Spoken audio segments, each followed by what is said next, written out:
South Africa is that you can use your grade 11, not even you can, you use your grade 11 results to apply into universities before you even write your matric. Yes.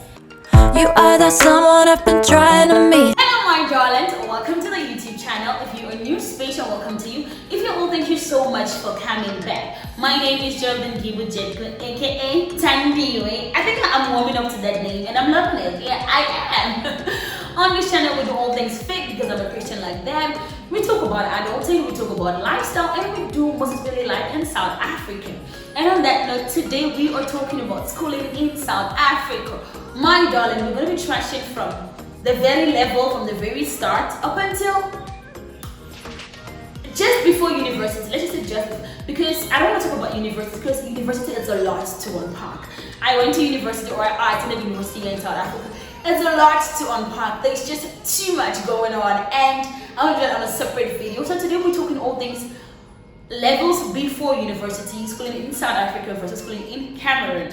I schooled in Cameroon for all that part of my life, but God blessed me. I've got cousins and baby cousins who schooled in South Africa from the very start up until the matric level. So from these people, I've got an idea of what it feels like to school in Johannesburg, South Africa, compared to schooling in Cameroon.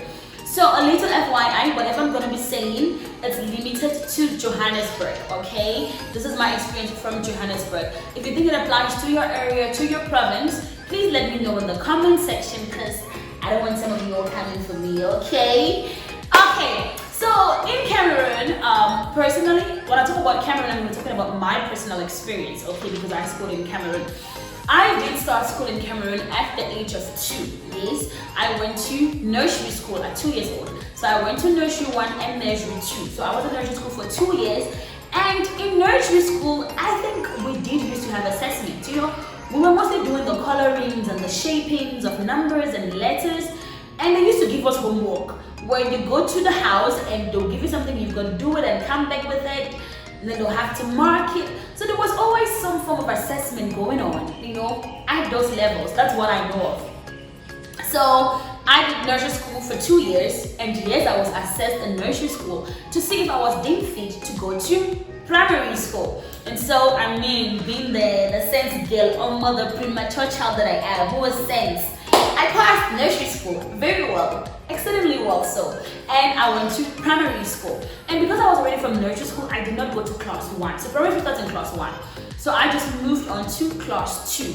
I was in primary school for 6 years because I went to class 2, passed class 3, class 4, class 5, and class 6, and then lastly class 7. Those were the 6 years in primary school. So in class 7, I had to write a public exam, or we write a public exam, which is commonly known as the common entrance. So it's two kinds of exams, right? It's the common entrance and the first school leaving certificate. What I know is that in first school as well, you had practicals where you had to either cook or you had to do some kind of handwork or something of that sort. I mean, my mom helped me and I cooked jollof rice. That's a story you're all never gonna hear because that jollof rice was jollof rice. Yes. So I did my common entrance and my first school leaving certificate. I passed all of them.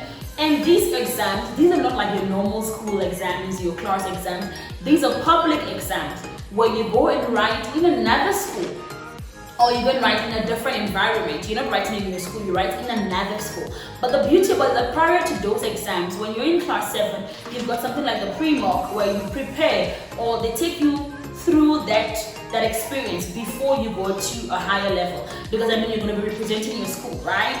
So you do that at a pre-mock internally, and then the one that really counts for you to go to the next stage of school, you do it in another school or you do it publicly. And in that, for those exams, your results are released publicly. Your results are not marked by your teachers in school, they're marked by an external teacher or teacher from another school. So that's another thing. And then from class 7, I was the very last batch of class 7. Yes, darling, yes, darling. But I know now in the system, it ends at class 6. There's no more class 7. We were the last batch of class 7. I mean, if you want to dig deep and find out how old I am, calculate back. I was the last batch of class 7 and you know my age, yes. And then I passed those exams and then I went to secondary school. Now, the secondary school which I went to was one of the best in my country. Not that I'm bragging or anything, but I mean, I'm a Sicaret. Where are you guys at? Sicaret, yes. I went to Sika Baptist College in Limbe. And for me to get into the secondary school, it's a boarding school. And because of how high profile the school was, they don't just take anybody. You understand? You've got to qualify. And not only must you qualify in terms of your results, you also have to qualify according to their eyes. So before you get into that school, you write an exam. They give you their own exam. Then you go for an interview. When you pass the exam, then they will call you for an interview. And yes, then they interview you and you tell them why you want to come to their school. But I say, you people are trying me. You people are trying me. You know, I'm coming to give you guys like serious amounts of money. With all of my intelligence, I'm coming to your school to make your school. Then you still want to interview me. Is the spindy for me? People are brave. But that was what I went through. I wrote their exam, their entrance exam, and also went for the interview. Everything was successful. And yes, I got my admission into Sika Baptist College. In Sika, I schooled from Form 1 to Form 5. But right, Form 1 and Form 2, you're doing all subjects. You're doing a lot of subjects. You're doing everything. From handwriting, to needlework, to history, to calligraphy. Yeah, you're just doing everything. You're all over the show. Busy schooling, you know? And then when you get to Form 3, you get to decide. You choose if you want to be a science student or you want to be an arts student. So if you want to do arts, then you must do something like literature, history, and all of that. If you want to be a science student, then you need to do biology, chemistry, physics. But in Sika, they had 8 compulsory subjects, right? So from Form 3, you needed to do those 8 compulsory subjects. I think history, biology, maths, English, French, all of those form part of the compulsory subjects. And then you could do your literature. So I was a science student. So I did all 11 papers. I think I did all the 11 papers at ordinary levels, yes.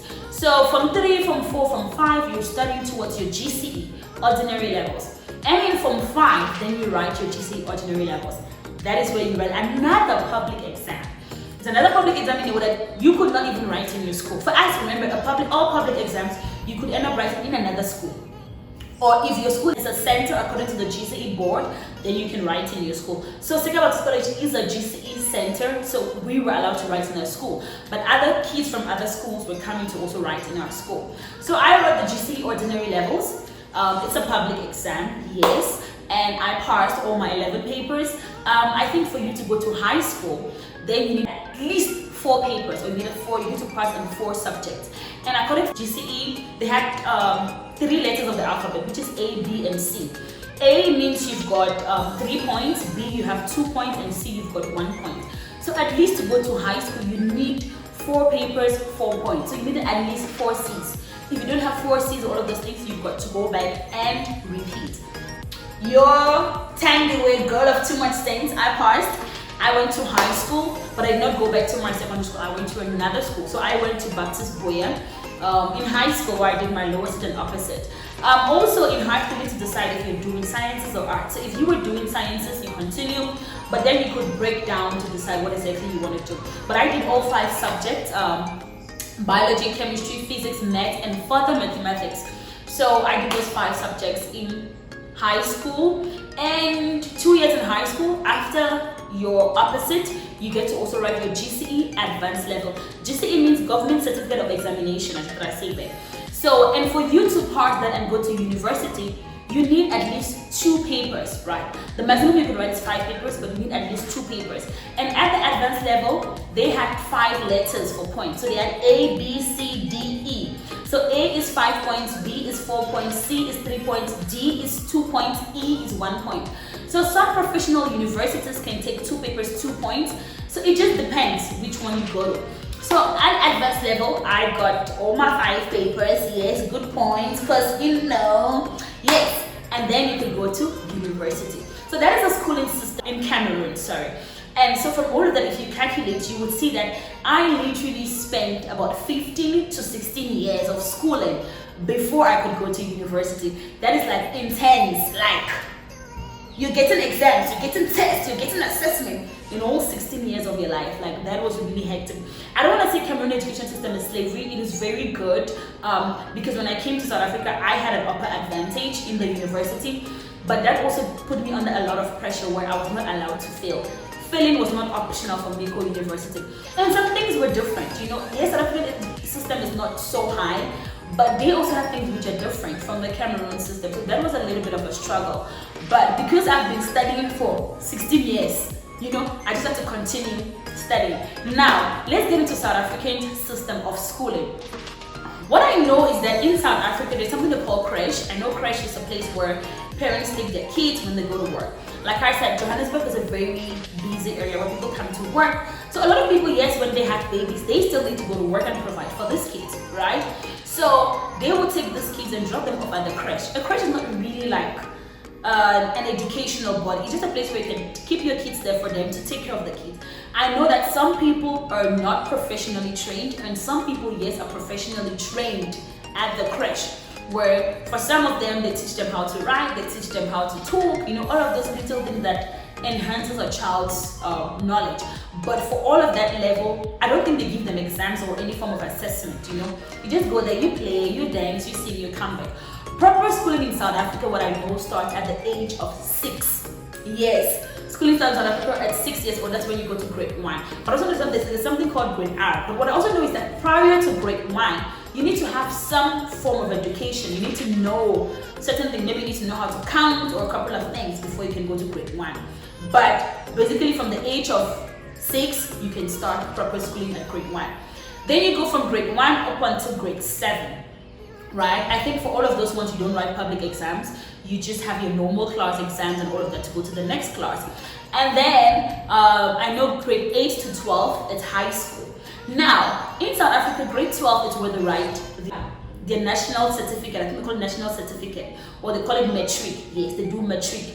So you write your matric in grade 12. And South Africa, like the beauty of South Africa is that you can use your grade 11, not even you can. You use your grade 11 results to apply into universities before you even write your matric. Yes, and then after you pass your matric. So a lot of university entrances or admissions are based on grade 11 results. Not that they actually discard grade 12, but they look at the grade 12 also when the results come out. You know, so those things also come. So that's another beautiful thing. Like you're already in university before you actually get there. I mean, how beautiful is that? And also in South Africa, like the way they do things is so nice. Like they've got this thing they call metric dance. Guys, metric dance. I know also in Europe and America they do have. In Cameroon we don't have metric dance. There's nothing fancy. In Cameroon there's nothing fancy about going to school. Like going to school is a stress. Going to school is a headache. Going to school is a problem. You just think about it, but you gotta do it, my darling. But in South Africa, I think like they make school very interesting. They make school nice. I feel like if I schooled in South Africa before university, I would definitely be a more. I love school, yes, I love school. But I mean, South African system makes school nice. It makes school enjoyable. It makes school. And when you start school at 6 years old, for the first 5 years of your life, you don't have to stress about exam, stress about homework, stress about. And then let's talk about school as well. So on this note of school, I want to give a huge shout out to somebody, right? I know in my previous video I spoke about schooling being based on like the government chooses school for you, and from what I learned is that in South Africa there are different levels of, you know, when it comes to schooling, right? There's the government school where things are free, there's the private government school where things are not really free, and there's the private school where you pay for everything and you almost pay for the oxygen you breathe. And what I also know is that schooling in South Africa, your admission or your acceptance is based on your location. So when you apply for schools, you give in your home address, you know. So priority is given to people that stay in that area, you know. So that's how it works. So that was a correction I thought I'd make. And I also want to give a huge shout out to Comfort K, where I don't know if it's a he or she who was commenting that what I said about schools, about government appointing schools to people, that's not true. They said not true. We do have free study schools where you don't pay anything. Even food is free for pupils.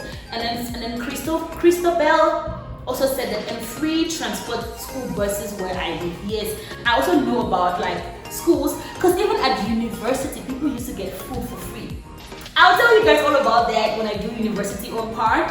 And also that even at university we used to get free transport. Yes, it was not that it was a part of the school. So I think the good transport was a very low amount. We had buses that took us to school and from school for free, you know. In Cameroon, we did not have those things. Another thing as well is that in Cameroon, from when I think it's only in nursery school where I used to plait my hair. But when I got to primary school, they were like, welcome to the life of no hair. I cut my hair from primary school up until high school when I finished.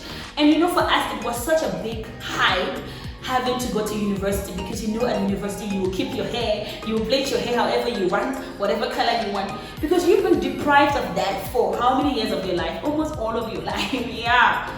So for us, one exciting thing about university was that number one, you get freedom, number two, you can plait your hair however you want. In South Africa, it was really like a shock to me that school kids or pupils were plaiting their hair.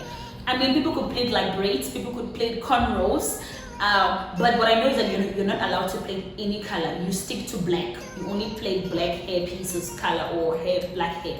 And even boys could plait their hair. You know those Cisco niggers that Body Chris Brown and the Trey Songz used to do? I'll put a picture. Boys can even play this in school. Yes, in South Africa. Cameroon, all of you, boys, girls, you cut your hair. I'll show you guys a picture when I was in high school. This is my final year of high school. This was an award certificate day at school, and I got an award. I'll show you guys how I was looking. Even in my secondary school, they used to bring barbers from outside school, because I went to boarding school, so you could out of school. So they used to bring barbers into school to cut our hair every month, and you pay for your haircut. Yes. And also, please, another thing, if you guys want me to do a video about boarding school life in Cameroon, please let me know, because I went to boarding school for a good 7 years. Yes. Secondary school and high school, I went to boarding school. So that's the South African schooling system. It is nice. I would say it's very nice. Yes, it's not as of high standard as Cameroon. Comparing Cameroon and South Africa, I would say Cameroon has a higher standard. But it was also tougher, it was also more difficult, it was also more challenging than what it is in South Africa. So I think that also makes in such a way that in university, I knew of a lot of people who were struggling, you know, to be able to get grades. And sometimes I'll be like, you are struggling? Yes, some subjects used to mood all of us. Physics, mechanics was mooring everybody. Applied thermodynamics was mooring all of us. Whether I'm from Cameroon or whatever, applied thermo did not care. It moored everybody, put all of us down, you know. But there were some things that, like something like differentiation, you know, integration. I knew about those things in further mathematics when I did in high school.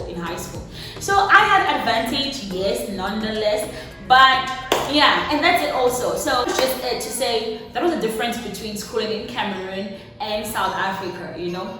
The systems, and I just love how they do the matric dance thing, and how some people really donate beautiful dresses to matriculants, and you know, they really celebrate going to the next chapter of life. And what I also know is that some universities like UJ has an orange carpet thing that they do for like excellent matriculants. Guys, you know what? We will talk more about that in the next video when I talk about university. Let me know what you think about this content. Continue to be the wonderful, amazing person that you are. Please subscribe to the channel. Subscription is for free. And your girl Thandiwe is signing out. And I love you all.